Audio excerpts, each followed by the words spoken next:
अच्छा अमर, मैंने आपके काफ़ी इंटरव्यूज़ देखे हुए हैं, काफ़ी कुछ आप इन्फॉर्मेशन शेयर कर चुकी हूँ कि आप इस करियर में कैसे आई, इस फील्ड में कैसे आई, आपका बचपन कैसा गुजरा। आज मैं वो ही कुछ जर्नी को एक डिफरेंट तरीके से आपसे पूछने की कोशिश कर रही हूँ। आप मुझे अपनी कहानी सुनाएंगी, ठीक है? स्टार्टिंग फ्रॉम बचपन। सुन ले सवाल सुन ले। लेकिन क्या है, जो आपके स्टेजेस हैं उसकी बस एक एक वाकया सुनाना है जो आपके जहन में आता है, बचपन का, स्कूल का, कॉलेज का, फिर एक्टिंग स्टार्ट की या नानी के साथ और अब इस स्टेज पे। तो ये कहानी आप अपने वाकयात के थ्रू ये जर्नी हमें लेके जाएंगी। ये तो 2.5 घंटे की फिल्म पूछ लिया आपने मुझसे। चले 4 कर दें। अच्छा। और वो वाकया जो मे बी आपकी ज़िंदगी में किसी वजह से एक इम्पोर्टेंस रखता है। बिल्कुल। अच्छा, सबसे पहली बात तो ये कि I'm raised by a single parent, my mom, and I think when I was 2, my parents separated. So my amma was the only bread earner. She was always away. She was always at work. Technically, मेरे घर में माँ और बाप दोनों का role मेरी नानी ने प्ले किया. So she was actually playing both the parents. अब I think जो acting, writing, performing का भी जो कीड़ा है वो बहुत बाद में आया. आज भी लोग मेरे से कहते हैं कि क्योंकि आपने फिल्म स्कूल से ग्रेजुएट किया हुआ है तो शायद इसलिए आप राइटर और एक्ट्रेस बनी. क्योंकि वो ये सवाल पूछते हैं, मैं जवाब भी यही देती हूँ कि हाँ.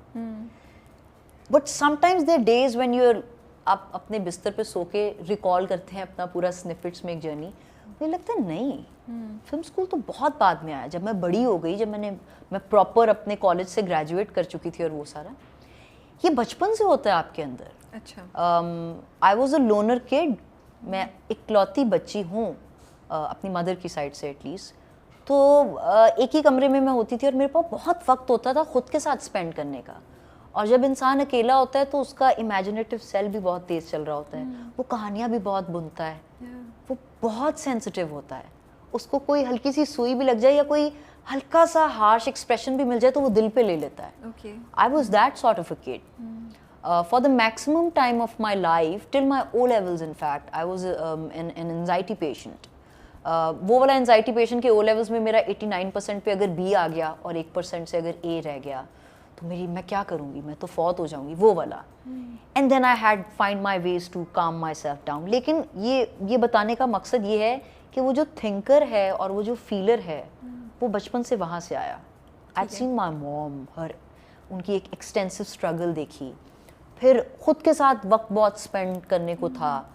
मेरा कोई बहुत बड़ा कज़न्स का और इंस्टेंट फैमिली का सर्कल नहीं था. आई वॉज वेरी इंट्रोवर्टिश, जो आपको मुझे अभी देख के बिल्कुल नहीं लगता होगा. चलिए तो फिर वो मैं बिल्कुल टॉकेटिव भी नहीं थी इनफैक्ट. मेरी यूनी ब्राउज थी और मेरे हाथों के क्या, मैं पैरों के नाखून भी खा जाती थी. इतना एग्जाइटेड. ये मेरे दोस्तों को पता है इस चीज़ का, और मुझे बहुत देर बाद जाके इस चीज़ को, इस हैबिट को मैंने कंट्रोल किया. I think a performer and writer was born right there.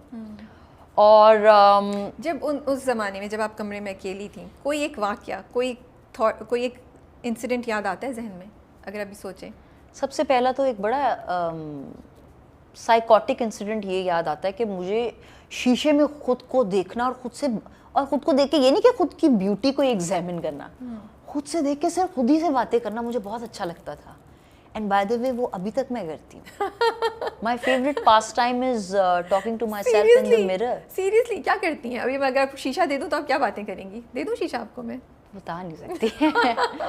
बड़ी प्राइवेट बात. ख्वाब होते हैं, दिल के दुख होती हैं या शेयर करती हैं. अच्छा, वो कुछ बड़ी रैंडम बातें भी होती हैं कि नहीं बता सकती यार, वो बहुत ज्यादा प्राइवेट है. अच्छा ठीक है, तो वो शेयर नहीं कर सकती. लेकिन उनका मेरी जिंदगी में बहुत इन्फ्लुएंस होता है. और वो एक्टर रिलेटेड बातें नहीं होती कि मैं फलानी जगह पे बैठ के ये कहूंगी. No, those are like Amar talking to Amar. I hope it does not sound very abnormal, but Amar talking to Amar को हम वही रहने देंगे. या तो पहला तो यह बोलिए कि आप शीशे से खुद को देख के बातें करती हैं. ठीक है, अब नेक्स्ट स्टेज पे आ जाएं, स्कूल. बिल्कुल. अच्छा, कभी-कभी ऐसा भी होता था कि किसी बात पे रोना आ रहा होता था ना, I would immediately go in front of the mirror and check my expression out.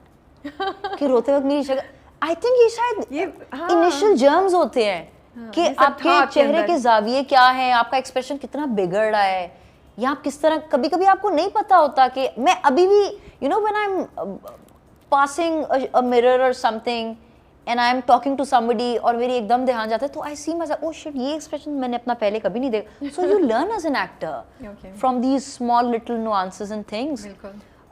School time में मैंने कभी अपनी अम्मा का कोई सेट नहीं विजिट किया, कभी उनकी कोई रिहर्सल नहीं देखी थी. मेरे साइंसेस थे ओ लेवल्स में, ए लेवल्स में मेरे बिजनेस इकोनॉमिक्स और अकाउंटिंग थे. मैं एक ए ग्रेडर स्टूडेंट थी. लेकिन मुझे बचपन से सिर्फ 2 चीज़ों का शौक था, एक पढ़ने का और दूसरा फिल्में देखने का. तो अभी भी मेरे लाहौर वाले घर में जैसे लोगों की बुक की शेल्फ होती है, मेरी डीवीडीज की और सीडीज की और कैसेट्स की लाइब्रेरी है पूरी. एक दिन में कितनी फिल्में देख लेती थी आप? मैंने सिनेमा में एक दिन में 3 मूवीज बैक टू बैक देखी है. इफ यू रिमेंबर, एक फिल्म आई थी लाइफ ऑफ द पाय तलाश, और एक और इंडियन फिल्म उसी वक्त तीनों एक साथ आई थी. तो मैं और मेरी एक दोस्त है, मेरी ए लेवल्स में बहुत मेरी बेस्ट फ्रेंड है सना, हमने तीनों बैक टू बैक शोज देखे. हमने दोपहर के 3 बजे के शो से स्टार्ट किया और रात के 12 बजे के शो में निकले तो आंखें ऐसे कैसे चल रहे थे. उसके बाद हमने जाके जंक फूड खाया. और बड़े इंटरेस्टिंग, मैं आपको अपनी सिनेमा के बड़े इंटरेस्टिंग वाकया बताती हूँ. हम सिनेमा इतने लॉयल कस्टमर्स थे लाहौर में, एक सिनेमा है सिने स्टार उनके, कि वो किसी को खाना नहीं अंदर ले जाने देते थे. हम एक्चुअली अपने बैग में ये कुछ जो जंक फूड के हैं सबवे और ये वो, हम एक्चुअली बैग में रोल करके छुपा के लेके जाते थे. तो उनको पता होता था ये लेके जा रहे हैं, वो हमें जाने देते थे. So we have some crazy cinema stories actually. भाई वो 3 मूवीज देख रहे हैं Absolutely. तो इतना तो उनको इतना तो बनता है. अच्छा, और कोई और क्रेजी स्टोरी बताएं यार. बस फिर जब फिल्म स्कूल में कभी कोई रोमांटिक एनकाउंटर हुआ सिनेमाज में कुछ जाते जाते मूवीज देखते हुए? ये मैंने पकड़ लिया है. अब तो बताना पड़ेगा, पर कोई मजे की आपने मेरे पे कोई जादू किया, कुछ फूका है मेरे पे, आप मेरे से बड़े पर्सनल. अच्छा, आपको एक बात बताती हूँ आज. मैं अक्सर अपने आप को और लोगों को भी यही कह रही होती हूँ कि फिल्म 2 चीज़ों की वजह से आप बनाते हैं. एक पैशन की वजह से, और आज क्योंकि हम प्रोफेशनली फिल्म बना रहे हैं तो दूसरा पैसे की वजह से. Okay. I think I wrote the film in प्यार. I was sort of going through my heartbreak during my last semester, and that is when I actually wrote the first draft of the Mastam. And without going into any details, because obviously I'm not comfortable. मैं तो नाम भी नहीं पूछना ही पूछूंगी, but मैं वैसे I think that is the phase when you're rediscovering yourself, you're new to emotions. एक बड़ा unadulterated romance आपका होता है. आपकी कुछ इनसिक्योरिटीज ऐसी होती हैं जो आप रीडिस्कवर कर रहे होते हैं. आपके कुछ गोल्स होते हैं, ख्वाब हैं जिनकी तरफ आगे आपको बढ़ना होता है. एक उनका अलग मैग्नेटिक पुल होता है, और एक जो प्यार है, एक जो वो एक love wise the romantic pull that you have, उसका एक अपना इंक्लिनेशन होता है. तो समझ नहीं आ रहा होता कि किस तरफ ग्रेविटेट करें, ड्रीम्स की तरफ जाएं या रियलिटी में जो हो रहा है. तो द मस्तम वाज एक्चुअली बॉर्न देयर. मुझे नहीं पता था, अल्लाह की कसम मुझे नहीं पता था कि ये फिल्म कभी बनेगी भी या कभी सिनेमा में लगेगी भी या नहीं, क्योंकि I am a daughter of a struggling actress, a supporting actress. I am not a daughter of a star. तो मैं शायद एक मुझे ऐसा लगता है मैं शायद एक स्मोकर नहीं हूँ, लेकिन एक पैसिव स्मोकर हूँ. मुझे पता है हाउ स्ट्रगल स्मेल्स. आज भी जब मैं अपनी अम्मा को देखती हूँ कि वो अपने डिलेड चेक्स की वजह से लड़ रही होती हैं फ़ोन पे, तो मुझे ऐसा लगता है कि उनकी स्ट्रगल ख़त्म ही नहीं हुई.